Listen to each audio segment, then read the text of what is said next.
This will be coming to you in 2 parts. Yes, 2 parts. The first part is 1024th breed. That's all I ever heard. How I learned to hate the word. Cover of Cher. Liz Warren. Basically her story. Little tidbits that you might not have heard because I listened to the source of the FAUX-CA-HONTAS story, the guy who actually made up the word FAUX-CA-HONTAS. During her Senate campaign in 2012, there's all this stuff he gathered about her, and nobody listened. He even got the main geneticist for the Cherokee Nation on, and she said absolutely, positively, this woman doesn't have a drop of Native ancestry in her, unless it's 1/1024th of a drop of, it's a pretty small part, and that the Native Americans protested. In fact, the Native Americans stopped protesting. They were protesting on Boston Commons, and they stopped protesting. The Democratic Party went to the Native Americans and told them to stop protesting her, that she had to get into office. Couldn't have a Republican. It's very interesting.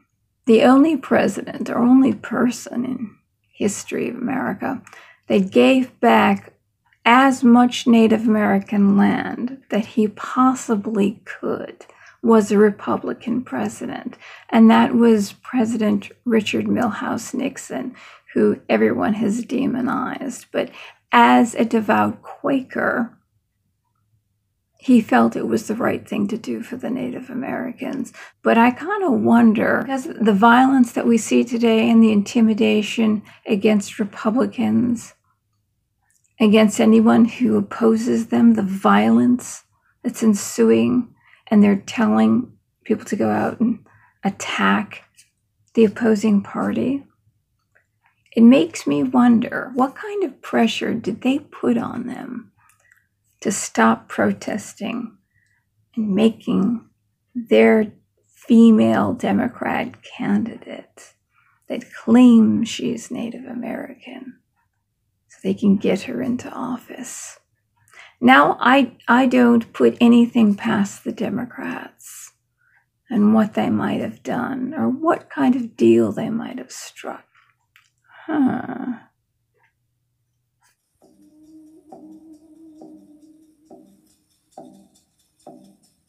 The answer to Liz Warren is all in the song Half-Breed by Cher, 1973 hit, performed on the Sonny and Cher show. It's after they divorced, I think. They divorced, and then they still were doing the show, except the skits, like in the beginning when they did their comedy skit, they hated each other, did all these nasty jokes about how awful he is because he's the short man and she's the tall, attractive woman. Anyway, it's all in the song Half-Breed. My mother's mother was a Cherokee. My mother's people were ashamed of me. The Indians, no, wait. We have to come, that's 1973, we have to come to the present, politically incorrect. The native indigenous people said that I was white by law. The white man always called me Indian squaw. Law and squaw. That's good writing, whoever did that. It's really good. 1024th breed. That's all I ever heard. 1024th breed, how I learned to hate the word. 1024th breed, she's no good, they warned. Both sides were against me since the day I was born. But no, she's a Democrat, so it can't be both sides. The native indigenous people liked the white people, except the white people, the evil ones, because it's Democrat. It was only one side that hated. That's why her parents had to go to the next town and elope, because it was the white side that hated the Native American side. But we found out there wasn't a church in her town. They had to go to the next town church, and then they came back and had a reception where the both sides that were against her were actually both were at the reception, and they kind of liked each other and they all got along, as we found out. It was all a lie. But Cher, we must all listen to Cher, except she's got so much Botox in her face and now plastic surgery. She can't move her face anymore, but she's great for still shots, so maybe that's why both sides were against her. So if the implication is, by the Democrats, that white side's evil, and the native indigenous people weren't against the marriage, just the white side, because the white side's evil. And then we found out that Liz Warren has half the amount of Native American in her than the average white European immigrant. That would make, if white equals evil, then that would, and Liz Warren is more white than the average white American, that would make Liz Warren, that's interesting.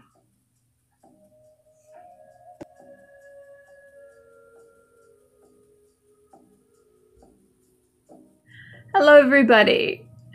Oh, welcome to some delicious tidbits that you might not have heard about Senator Elizabeth Warren since 2012, since she made her first Senate run, and of course was elected because she was a Democrat and she was a woman and she claimed to be Native American. That's all you have to do to be elected into the state of Massachusetts. The Democrats of Massachusetts are hypocrites.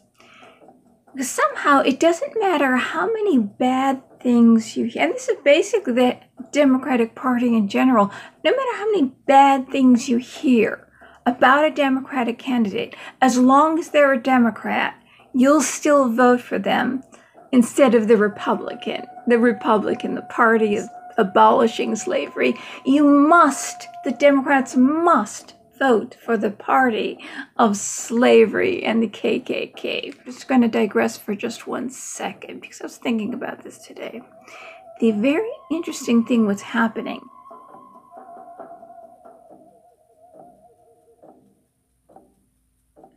If you're really up on the news, you'll see all over the country that Democrats are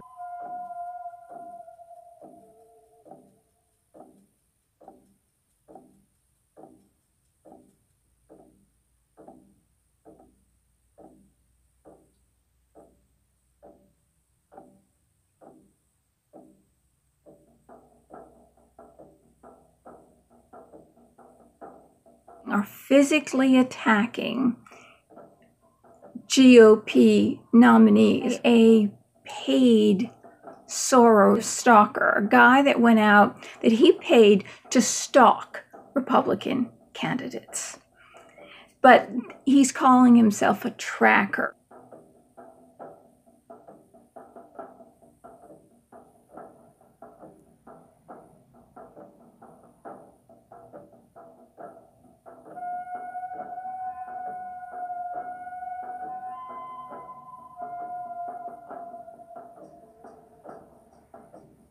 They're being attacked all over by Democrats, probably all paid by Soros.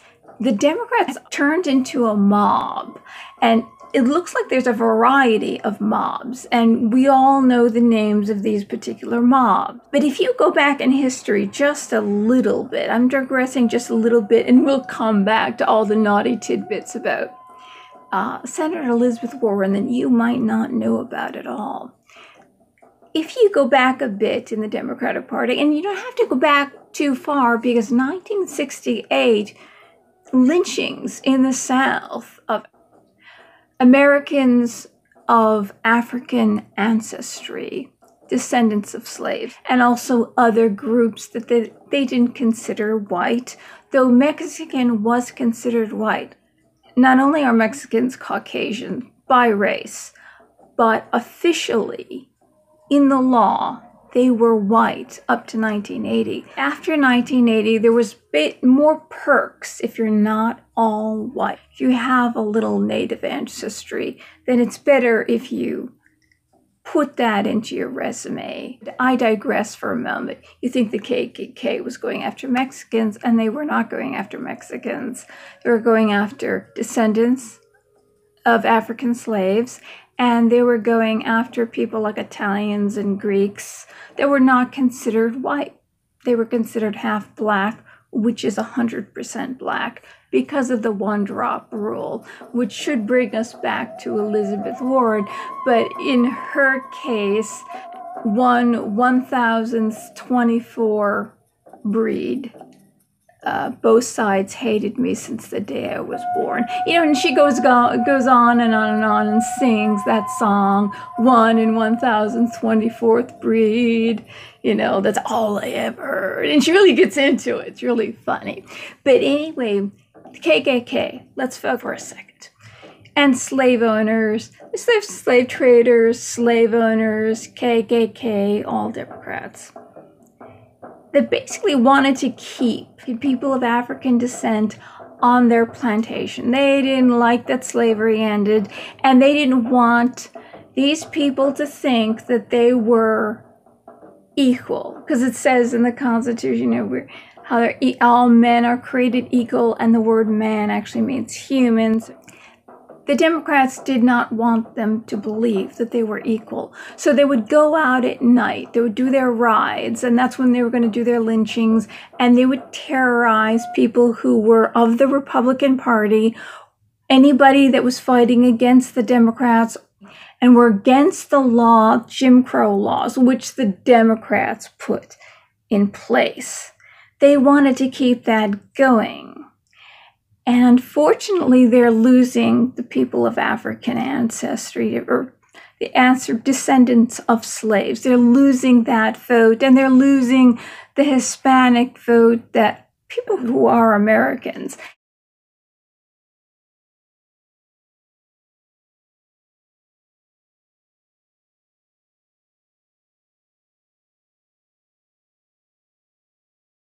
I think they're paying these people to cross the border, to come up here. They're all clean. They're all men. It looks like a Horrendous Day Pride March is going on. And apparently a lot of them are getting rides and bussed in. They're waving. Do you ever see a Pride March of any kind, any nationality? Everybody's clean and dressed, and they're waving. And they're just literally invading the country. And they're going to claim asylum, but there's no reason to claim asylum. I would think that somewhere in the law, you would have to have evidence. If there is evidence that shows that you're not in the category to claim, like you're not being persecuted by your government, you're not a refugee, whatever the issue is, if we have proof, we should not accept them as someone who's claiming asylum. I would think so. And we've got proof. And I think the Democratic Party, to win in November, is actually paying them to come up. And then we'll see the whole thing all over again. Hear how Trump is just, it's like a Nazi concentration camp, keeping these kids. But as you know, the reason why we separated was because 83% of those people who claimed to be parents went back to Mexico. They disappeared. They were bringing the children in to be sex slaves. Let's go back to the KKK. Even these wonderful digressions. The Democratic Party has got their little fingers in so many pies to break apart the United States and destroy it into so many different slivers, fractals. Somehow the Democrats believe, and the people south of the border all believe, that they have a right to America. And I really don't know why, because it was their ancestors who conquered the Americas, the Spanish conquistadors. So I guess they feel they have a right to America as well. I think that's it, because their people conquered their indigenous people. These people are mostly European, by the way. They feel that they have a right to conquer the Americas. That's it exactly. It's so nice here, and they can come in and they can live off the dole. And there's very poor Americans that are starving that have had their food stamps cut down to, full American citizens, and their parents were American citizens, but they're really poor, have had their food stamps cut down to a quarter of what it was. And these people will get 100% on the dole. That's really interesting. But anyway, we're going to get back to the KKK. The KKK is a mob. It's a mob that went out, terrorized people, and incited violence. Violence against anyone that opposed them. And what are we seeing now by the Democrats? Angry mobs, violent mobs. This is who they are. This is who they've always been. And they've constantly used, Freud used the term transference. They transferred their sin. The fault you see in others is the fault you have yourself. They keep pointing at the Republicans, saying that the Republicans are the KKK. Most people still don't know this. And if you wonder why that the Democrats have turned into mobs, violent mobs, this is who they've always been. This is what the core of the party has always been. We just had Senator Robert Byrd, who was the conscience of the Senate, who was the grand dragon of the West Virginia KKK. There's monuments all over West Virginia about this man that no one is tearing down. He's a KKK member, and he died in 2011. He was Hillary Clinton's mentor.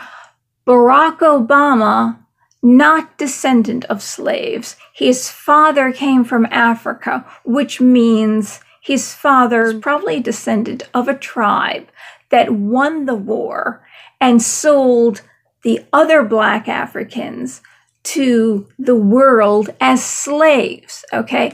This might be the reason why Barack Obama put Senator Robert Byrd, Grand Dragon of the KKK, statue in the Capitol Rotunda. So you wonder why a Black or a biracial president would do such a thing.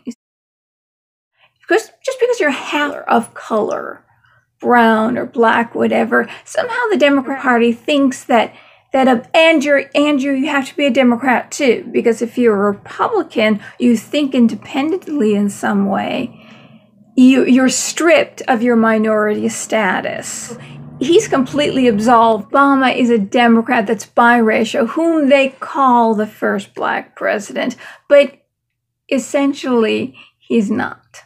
He's not a descendant of slaves. That's why he put the statue of a KKK member in the Capitol Rotunda, and he attended and eulogized his funeral and eulogized him, and so did Bill Clinton. This is how crazy the Democrat Party is. They're crazy. And they absolve people like Elizabeth Warren, whom the Cherokee Nation and other native tribes, there's the Wampanoag, there's the Massachusetts tribe, they marched in Boston demanding that this woman stop calling herself a Native American. But nobody listened. The Democrats voted for her anyway.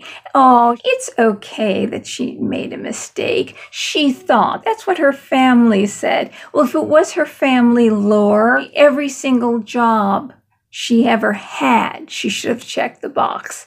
She suddenly checked the box when she was working at the University of Pennsylvania. In the middle of it, she checked the box. She said, look, change my status from white Caucasian to Native American in the middle, because she had her sights set for Harvard. When she applied at Harvard for a job, she said she was a Native American, and they could put it in their little binders that they had a woman of color on their staff. For 100 years, Harvard rejected Jewish people because they were too affluent. And now they're doing it to Asian Americans. And it's really kind of funny because if Elizabeth Warren's 1/1024th percent is considered Native because maybe some people in Mexico, Colombia, and Peru might have some indigenous people in them. And those indigenous people, interestingly enough, some of them came from the Bering Straits, some are Aborigines, some are the Solutreans from France, and now we've discovered that some of them in South America actually came from the Black Sea, and also some of them are Polynesian. But somewhere in that mix, there may be a little Asian. And I think it's really funny that Harvard's been discriminating against full-blooded Asian people, and they put this woman and recognize this woman, and the Democrats recognize this woman as a Native American. And these people are full-blooded Asians. And Native Americans, a lot of them, have mostly Asian blood in them, and they're discriminating against Asians. I think that's a funny little factoid. Here's a little tidbits about Senator Warren that you may or may not know. Her real name is actually FAUX-CA-HONTAS. She was not called Pocahontas first. Trump misunderstood. When he heard FAUX-CA-HONTAS, he thought Howie Carr,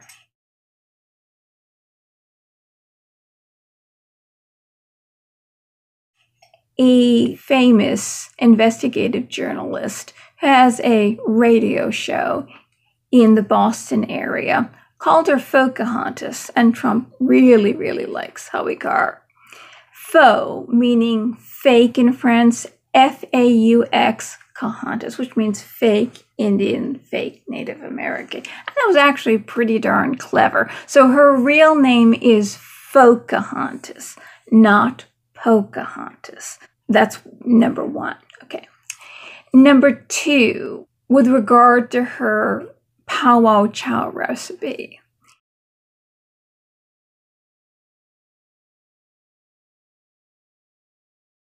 That she gave to the publishers of the Powwow Chow cookbook and said that she was a descendant of the Native Americans.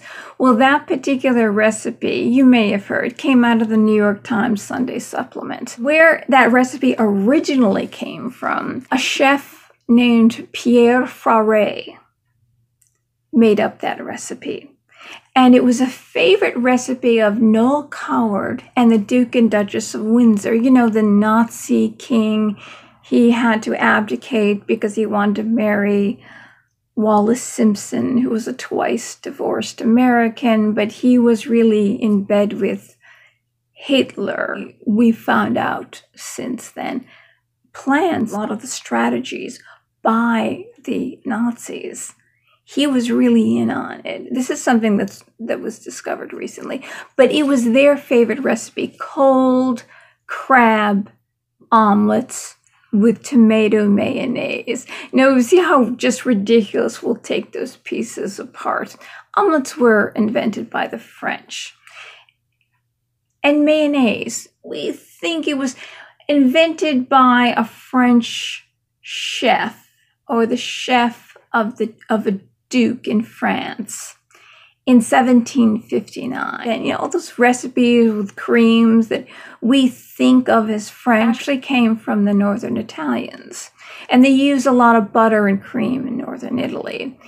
Butter, cream, and egg. And this was a special recipe, this particular chef. The chef is unnamed, but most likely it's northern Italian, even though you'll find on the web that they think it may have been invented in Spain, but they did hire chefs from northern Italy. But nonetheless, it's definitely not Native American. It's definitely not Cherokee. So omelets, mayonnaise got popular in France. No matter who invented it, it was popularized in France. And the tomato is interesting because the tomato is not indigenous to Italy. It's indigenous to Mexico.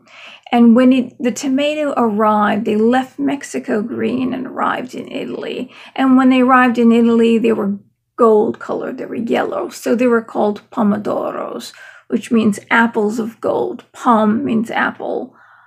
Adoro means of gold. Same word as in Spanish for gold, doro. But anyway, somehow, how would those tomatoes have gotten to the Cherokee in landlocked Oklahoma, which makes it all the more interesting, because the tribe must have gone to either the Atlantic or the Pacific on their wampum pilgrimages and accidentally picked up some of these crabs. So when they opened up their deerskin Gucci bags, they found the last ingredient, the last elusive ingredient to their cold crab omelets with tomato mayonnaise, which is also interesting because why in the world would the Indians make these omelets and then wait till they were cold? Or was it a delicacy in the wintertime? I have no idea. So where the tomato comes from, how the tomato got in there is interesting. How the mayonnaise and the omelet got in there is interesting. And how the crabs got to Oklahoma is even more interesting. But another little digression of Native American cuisine. A lot of their cuisine that we have today, some of the wonderful recipes that we do have that are Native American, came about after the Pilgrims came over because they brought ingredients that the Native Americans weren't using, and they adapted and they used those ingredients into the recipes that we have today. The original recipes, or what they made before the Pilgrims came over, is lost to us. Just like their music, same thing. The music that we have from the Native Americans is frozen in time. It's almost like, let's say, it's a decade, and there are thousands of years of Native American music that we'll never know. We destroyed the Native Americans when people came over here and took their land and broke treaties and put them on reservations. They destroyed their history. Their history is lost. So their music, and I would say their cuisine, is lost. But a lot of their cuisine that we do know of today has ingredients that did come over from Europe. So maybe that is how this particular cold crab omelet, that somehow the famous chef, and he was on 60 Minutes, by the way, shortly after it appeared in the New York Times supplement, is when Elizabeth Warren sent it to the Powwow Chow cookbook.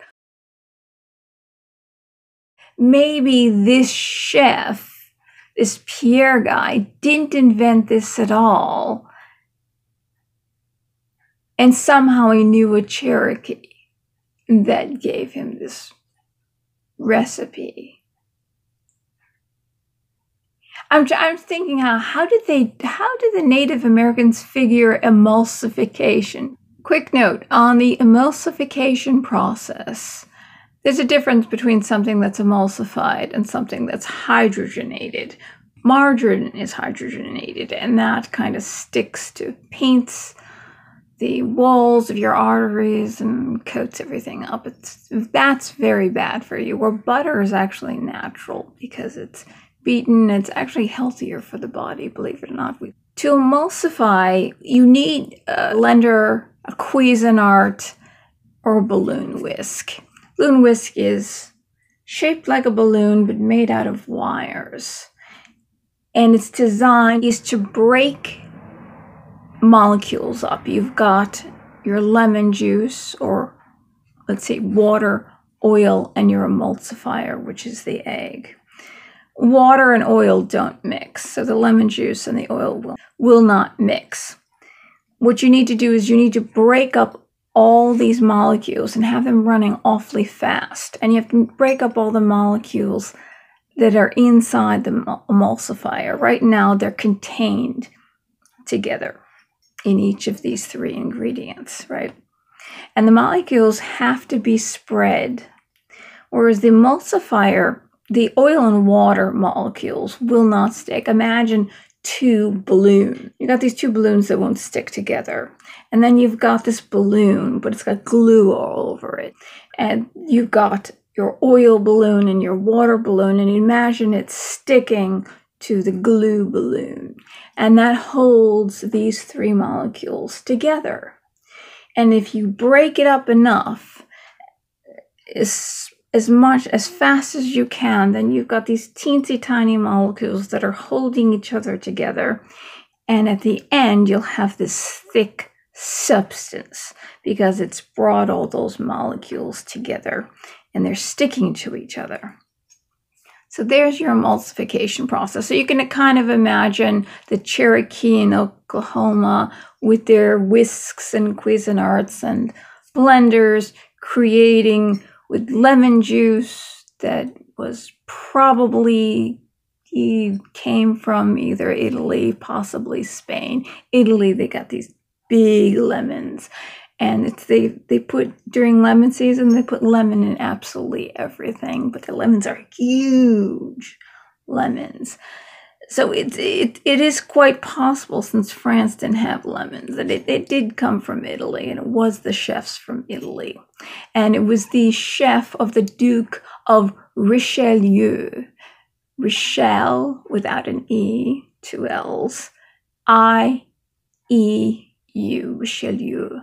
In the battle for the port of Mahon, M-A-H-O-N, he was battling the British and he won, and the chef was going to prepare a feast with using predominantly cream and eggs. It's possible that the first mayonnaise was actually made with a touch of cream as well. But we also know that one ingredient in there is mustard, the elusive mustard that probably came through the spice trade coming in from India. Yeah. By 1759, the route reopened. So we were getting spices from India into Europe. So that makes sense. That's how the mustard got in there. But that's via, from India to Europe, kind of didn't hit North and South America quite yet. So if you can kind of put that in your mind, that the Native Americans invented mayonnaise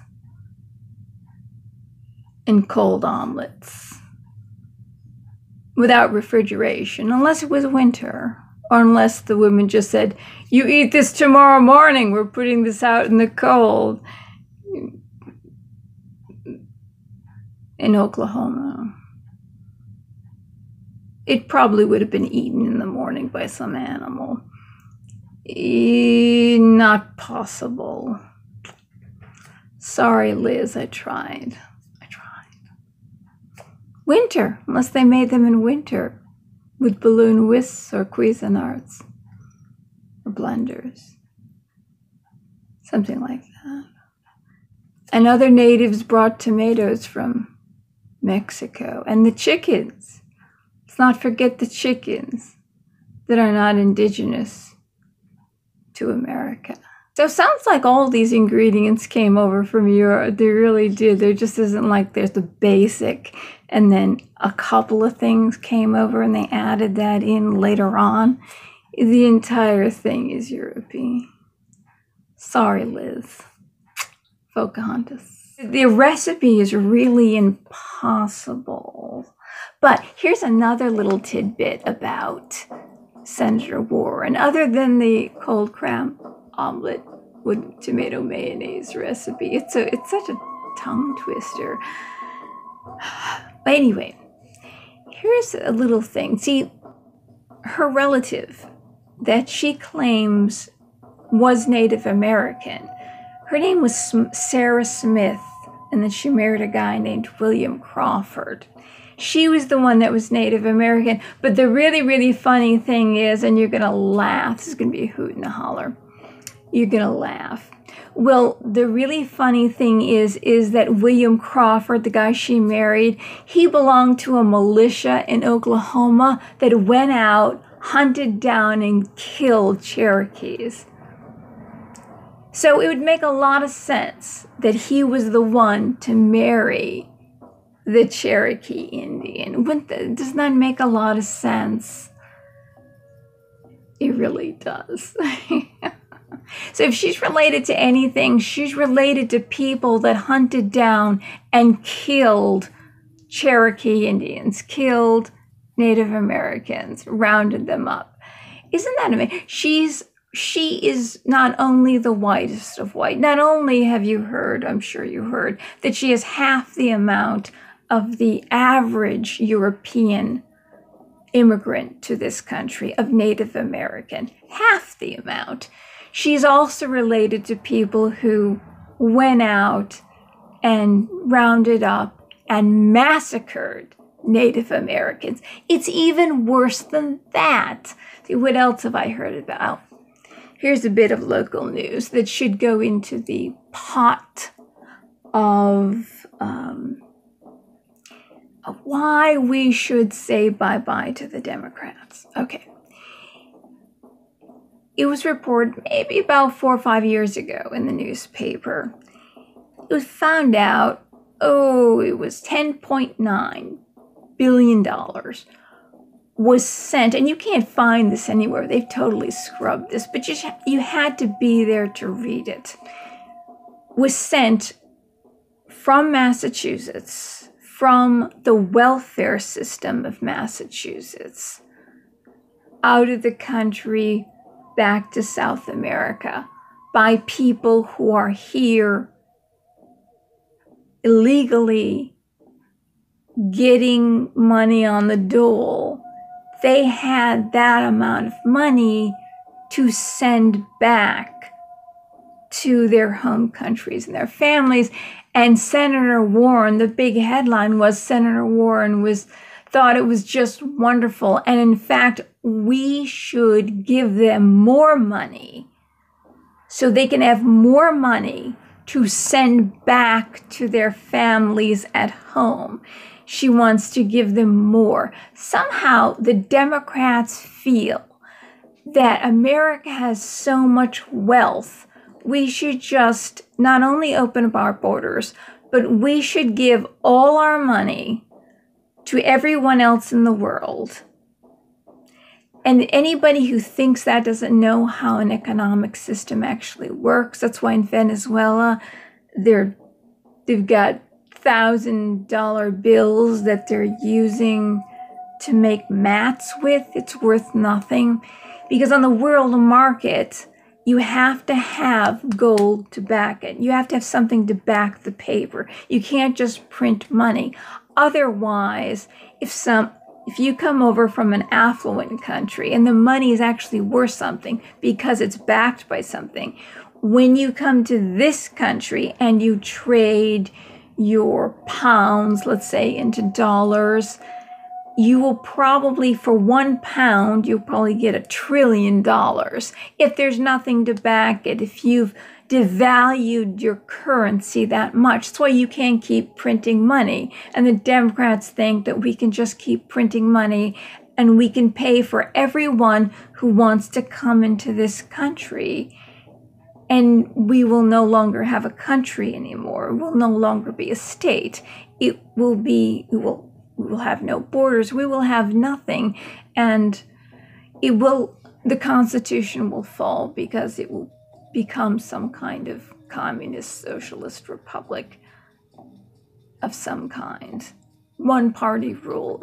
That's the end of part 1 in our series. And so you've learned all these little nasty tidbits about Senator Elizabeth Warren that you might not have heard before. So on to part 2 and more nasty things. In fact,